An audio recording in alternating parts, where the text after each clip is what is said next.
Hey there everyone, this is Samuel Johnson.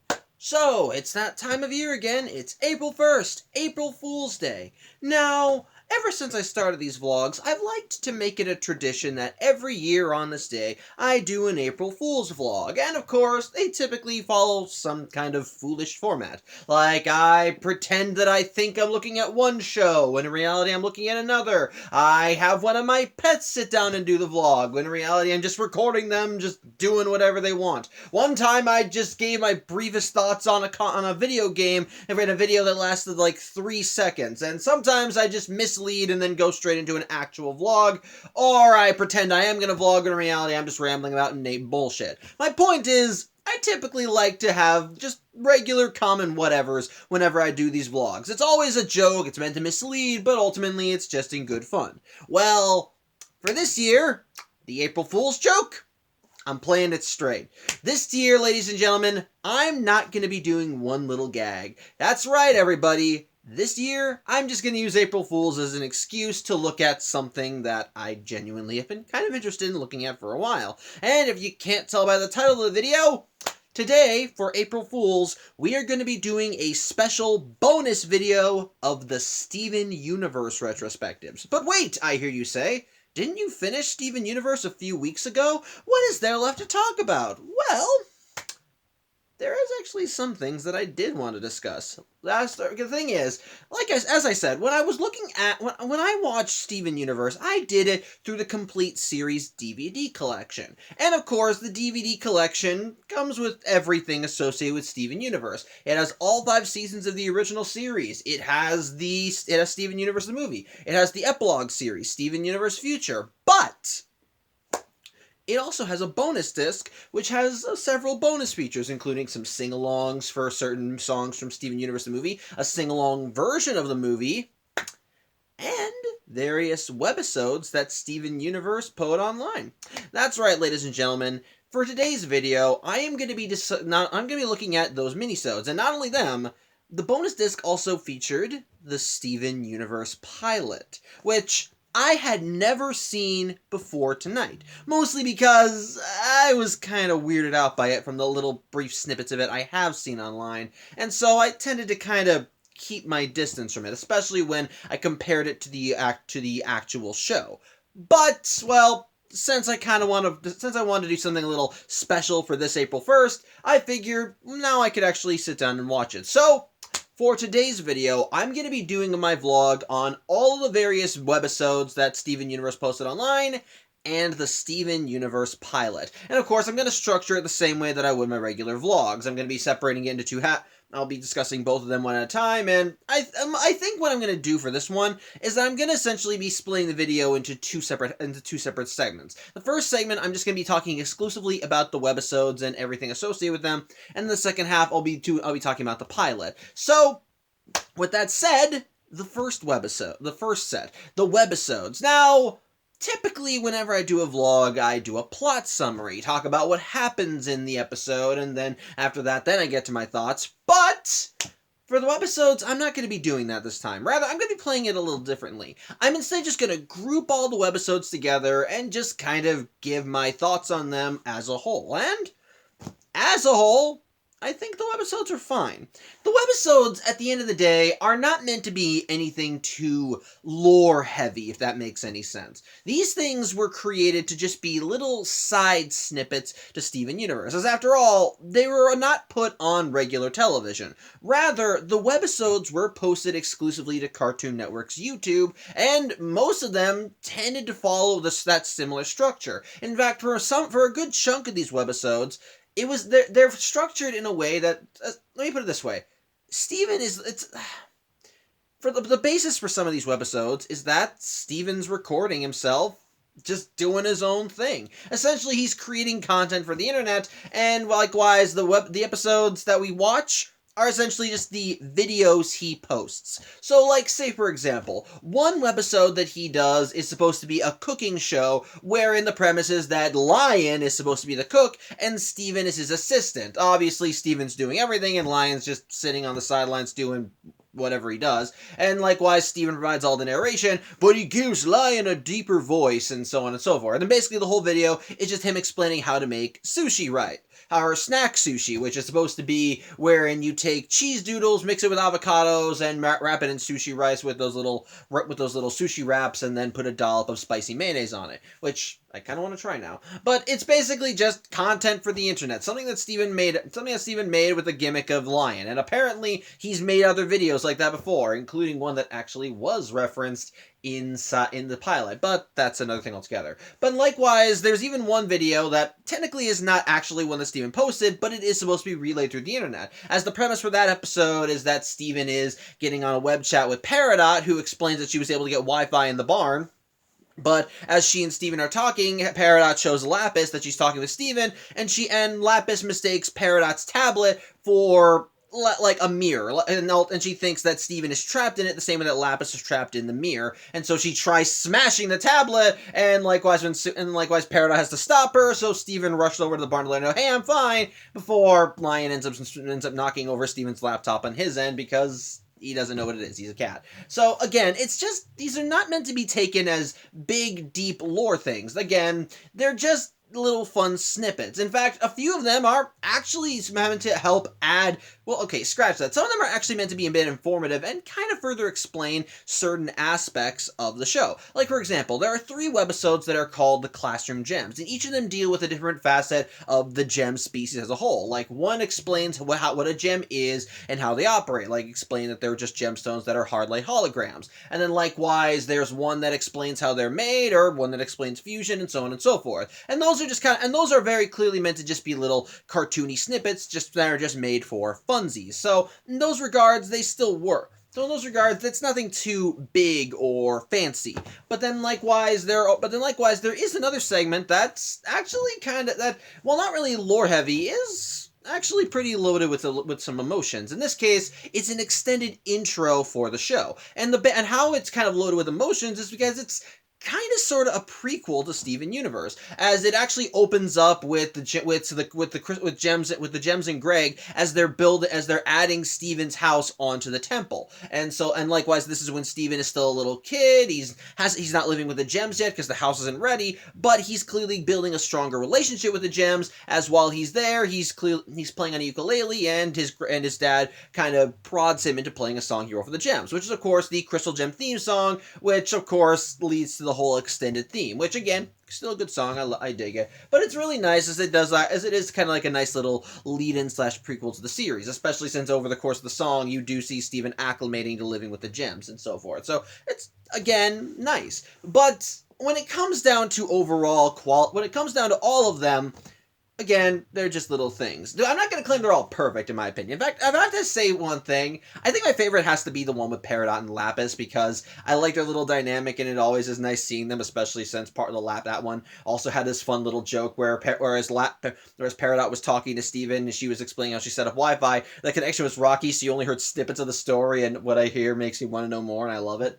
But then likewise, there's also ones that are there so they help kind of farm internet. They're kind of there to play off internet content. Like, for example, one webisode is supposed to be Steven doing a reaction video to his favorite show, Crying Breakfast Friends, which Crying Breakfast Friends is typically meant to be kind of like an analogy to the Steven Universe show, and so likewise there are certain jokes in there that are meant to play on reaction videos and so on and so forth, with even Steven at the end of the video saying, well, I can't wait to watch the next episode, whenever that is, which is again obviously a wink towards the audience of Steven Universe, but you get what I'm saying. My point is this: when it comes down to the webisodes, they're nice little side pieces. Ultimately, they don't take anything away by not being in the show, but it does add a little bit of extra flavor if you choose to watch them, because they're just kind of fun little side things. It's kind of cool seeing Steven and the Gems just kind of in these scenarios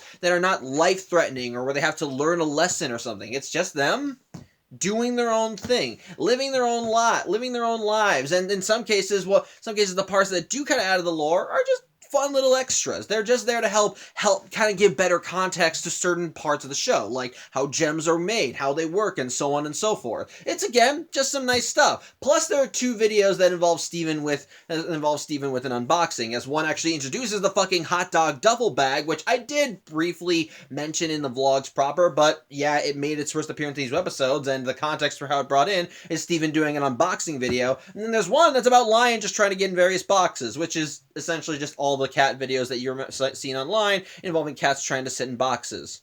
And it is still adorable. I love it. And it ends with Lion in a dumpster, and the dumpster behind Big Donut, and Lars kind of freaking out and going, again? Which implies this happened before, and I love it. My point is this, again, I'm getting back to that again, the webisodes, they're nothing too big. Now, you don't lose anything by having them taken out of the equation, but by having them be a part of the equation, it does add a little extra flavor to the series. Again, it's not necessary to completely appreciate the show, but it is there to be a nice little side story that, while not being too big or anything, it's still enjoyable in its own right. But, with that said, the one thing... let's talk about the pilot now.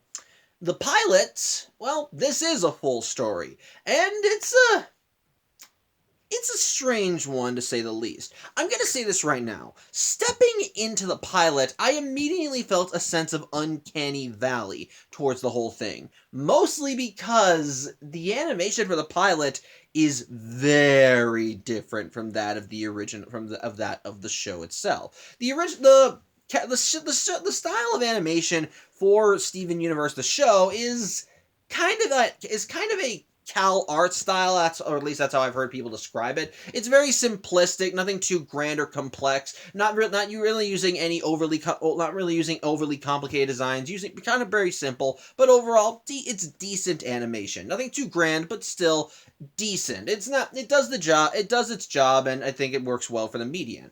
But the pilot has more, well, fluid animation, and I think part of the reason for that is because, well, Genndy Tartakovsky was involved in the animation for this one. I don't think he was the regular animator, but he was involved with the process, and his fingerprints are kind of all over the episode if you stop and look, because many of the episode really does kind of have his signature flair and of the artistic and so on and so forth, which I'm not against. I'm not against that at all. I do like seeing in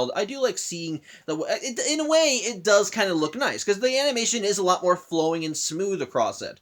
But with that said, it feels a little awkward at times, especially when if you're used to the original animation. And honestly, the designs for a lot of this world, especially for Steven and the Crystal Gems, kind of look off, if that makes any sense.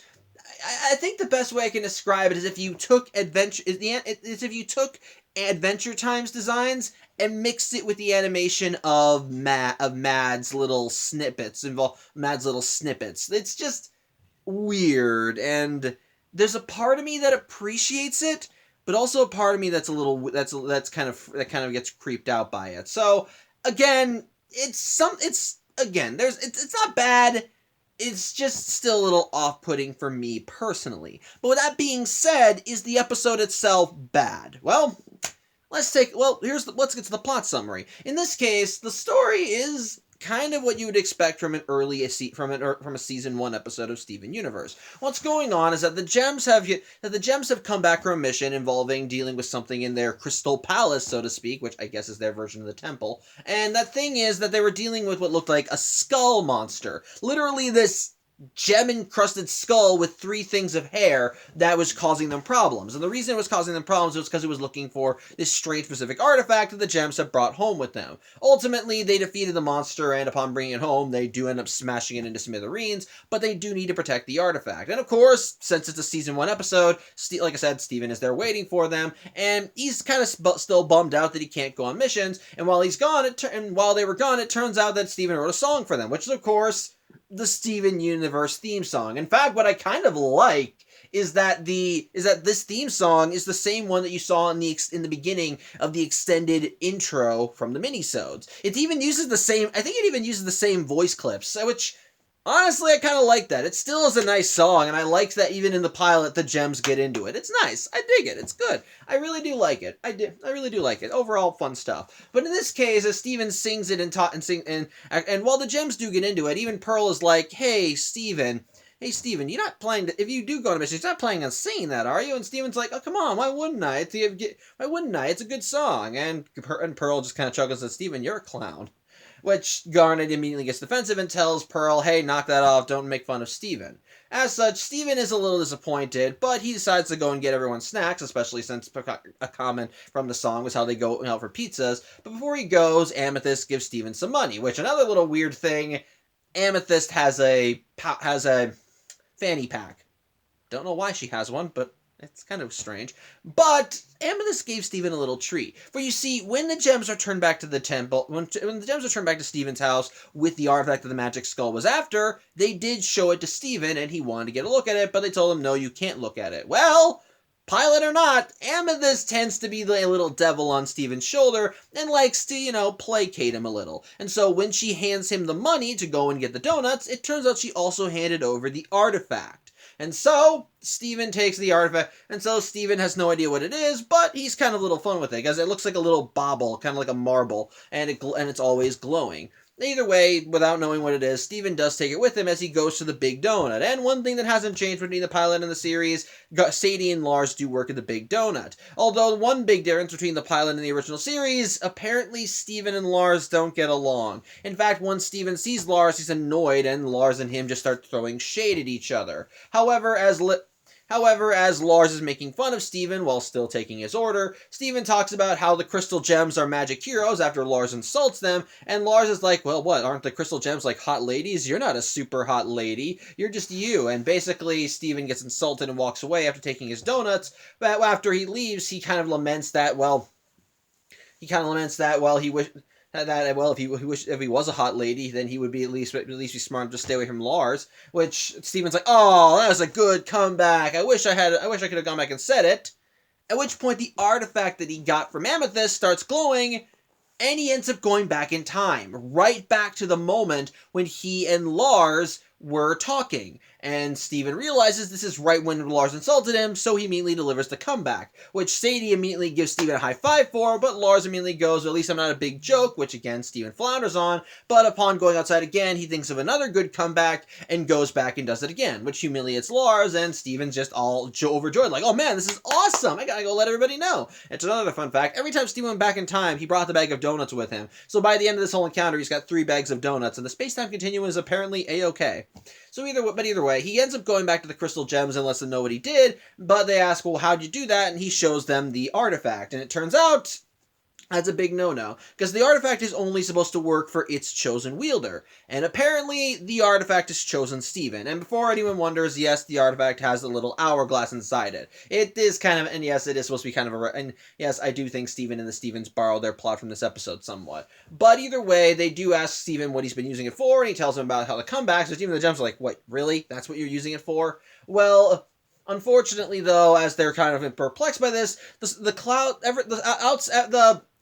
storm clouds begin coalescing outside, and when Steven and the Gems go and see what the source is, they find that skull monster again, only more powerful. Basically, I'm guessing that either this is a second skull monster or the first one reformed. But either way, it's been attracted to Beach City thanks to Steven using the artifact and ripping holes in time and space. And so, as a result, this thing is here to cause problems. With Garnet even calling Steven a butt face, saying, "Steven, why are you such a butt face?" And so, as such, with the monster now here to cause problems, the Gems get into action as they each summon the weapons and charge into battle. And they start getting their asses handed to them, as Amethyst and Pearl get knocked aside, and when Garnet goes in for battle, while she's able to rip off one of the hairs of this thing, it's still a problem, especially since the skull, thanks to the storm clouds, can utilize lightning powers, which it can use against the Gems. At which point Steven realizes, oh shit, this is going wrong, this is all going bad, and he sees, and especially with Garnet is actually having problems, because even though she ripped off one of its hair pieces, it's still too strong for her, and Amethyst and Pearl can't offer backup, especially since Steven at this point doesn't know how to use his powers. However, as Steven thinks it over, he realizes something. The hourglass takes him back every time he wants to use it for its intended purpose, which apparently it's to be for comebacks. And, well, Garnet did insult him at the beginning of the fight, which, give kudos. I kind of like that Garnet used that as her, basically, as the checkpoint, so to speak. Like, she knew, okay, the artifact sends Steven back in time whenever he wants to give a comeback. Well, I just need to give him something to come back to. So she intentionally threw an insult his way so he could, respond with a proper comeback. And as Steven's there on the ground crying, he begins immediately putting pieces together and actually does manage to make a proper comeback. And sure enough, the artifact does bring Steven back in time right to that moment. Which, when Steven delivers the comeback, which I'm not going to tell you what the comeback is, I don't remember what it is. I think maybe he said it's better than being one.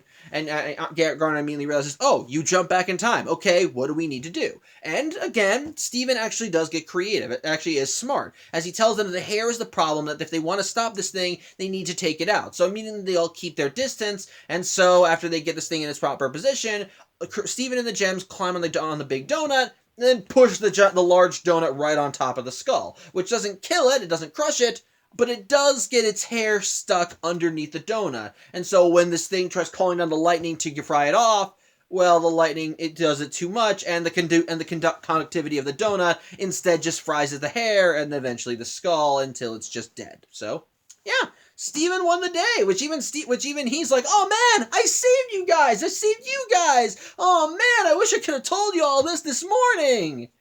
At which point the artifact activates and Steven realizes, oh shit, no, that's not what I wanted, before he's sent back in time right when the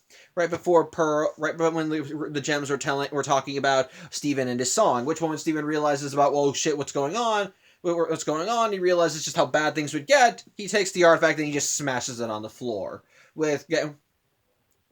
So, as such, once again, Pearl does call Steven a clown, and after Garnet tells Pearl not to make fun of Steven says, hey, this clown is going to save your lives. And that's where the episode ends. So, my thoughts on the pilot.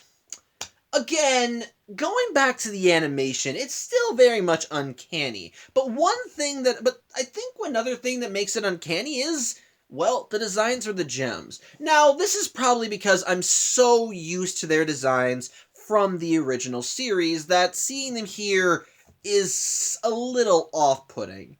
But in some regard, ultimately, I can still tell who is who. Garnet still is tall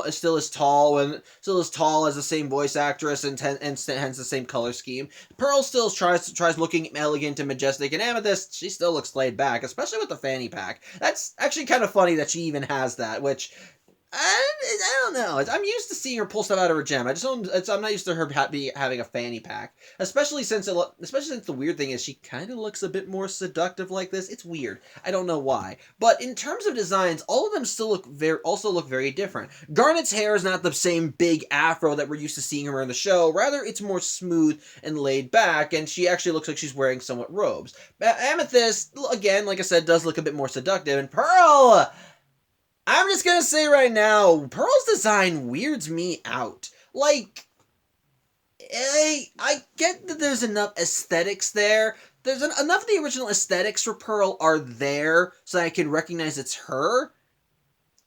But, and I'm probably gonna get some flack for this, Pearl looks like a dude. And it's very weird. Like, it just feels strange to see Pearl with this design and having the same voice, the same attitude, and so forth. Because it just feels off seeing that design. Because the design looks more like an effeminate man than Pearl. And I'm not saying that to like trash on Pearl. It feels very strange when you actually have that design. And I'm not gonna, and the thing is, I'm not gonna try and bring like a transgender argument into this, because when it comes to the gems, they don't really have that kind of thing, especially since they all typically have like only one gender, and even then, like, you could honestly, they're probably just genderless and they just use she her pronouns.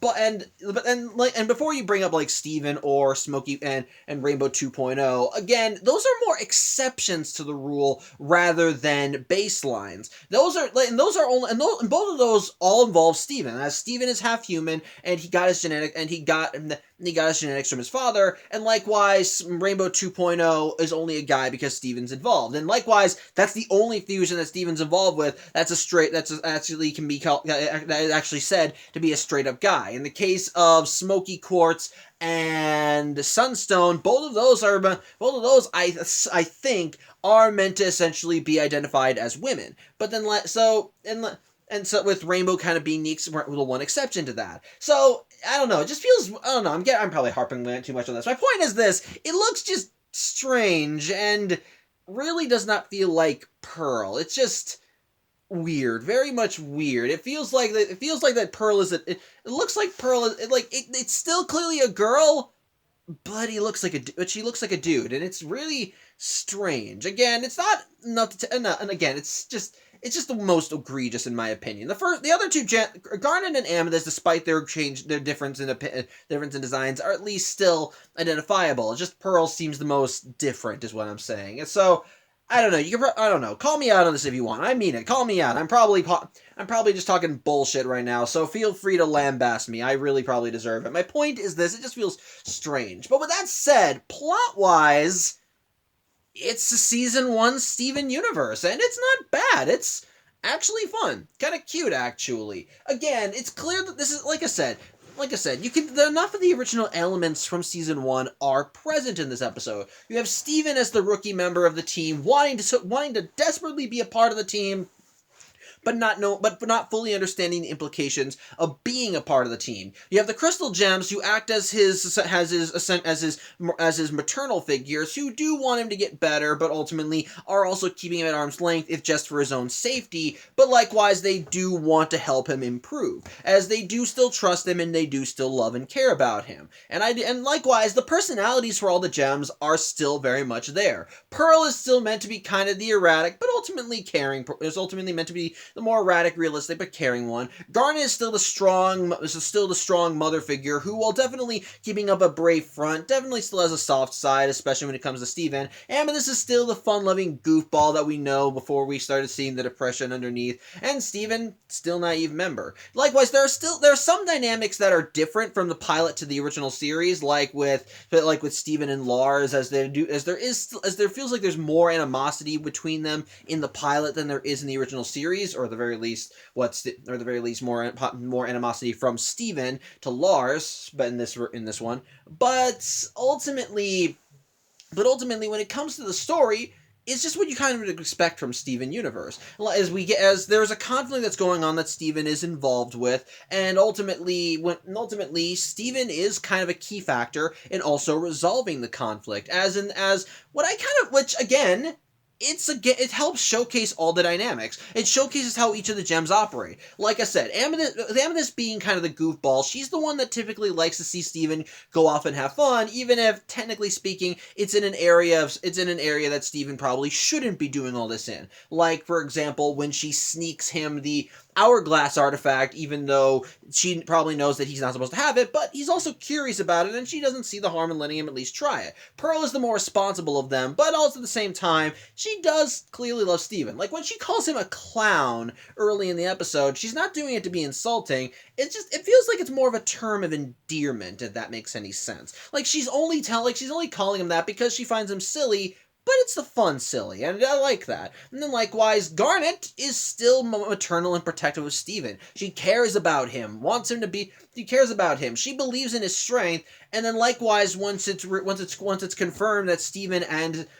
is now the Hourglass Artifact's chosen wielder, well, she used that fact to their advantage when they go to fight the Skull, as she figures out that Steven has been using the Hourglass to go back and give comebacks to insults. So immediately, like I said, she sets a checkpoint and essentially just trusts that Steven will figure it out as the battle goes along. That if things go south, then Steven will be able to go back and give them the point, and give them the point by version in order to properly take this Skull thing out, which I like that. It's nice because it relies on her trusting in Steven and ultimately having faith that if things don't go well, he'll have their backs. It's again very early faith. It shows that she does have implicit trust in this kid, and Steven returns that trust in full as he actually does figure out, oh, that's why you did that. I can go back and fix all this. And so when he does go back in time, he does use the knowledge he acquired from the future to actually save the crystal gems, and yes, Sadie and Lars, because the skull is attacking just outside the big donut. So I like that. I do like seeing that put into practice. As Steven tells them, okay, stay away from its arm's length. Now we need to get up there so we can try and crush it with the donut. Because again, that actually does showcase Steven's resourcefulness. He's smart, and he's actually seeing this from different angles. He was smart in figuring out the insult to try and go back in time, so that he could warn the gems of what to do. And likewise, when he thinks of a solution to take down the skull, he's actually thinking strategically and knows exactly what to do to beat this thing. Again, I like that. It shows that Steven is not... It shows Steven actually being creative. And by the end, when Steven does accidentally send himself back in time, back to the beginning of the day, he quickly, in a combination of freaking out and knowing the consequences of his actions, just smashes the hourglass. Which, again, it's kind of funny. And again, it's clear that the plot for this episode was the inspiration for the Steven and the Stevens episode. Except that one went in a very different direction with it that ended in a much darker fashion. Whereas this one, it's just Steven being a goofball. So, again, as an episode, it's enjoyable. It's nothing too grand, nothing too fantastic, but you can see how it laid the groundwork for the Steven Universe series. As all the elements from the show are there, they just haven't been fully refined yet. There's still clearly work that needs to be done, and stuff that needs to essentially be ironed out. But ultimately, the blueprints for Steven Universe, the show, are there, and I think it plays them well. Well enough, at least. It still does feel a little awkward in some areas, and there are some things that do kind of make me go, but at the end of the day, the pilot, I think, is enjoyable. Nothing great, and I definitely will say that I still prefer the completed series over it, but as an origin for Steven Universe, the series as a whole, I liked it. I liked it more than I thought I would. It's not great, but I think it's good. But I think it's worth a watch at least. So, yeah, that's really all I have to say. That concludes this year's April Fool's video. Next year, I'll probably actually do something foolhardy, but we'll see how that goes then. But until then, I thank you for watching this video, and I hope to see you Friday when we get back to Friday Night Film Strips. So till then, I hope you have a good night, and take care.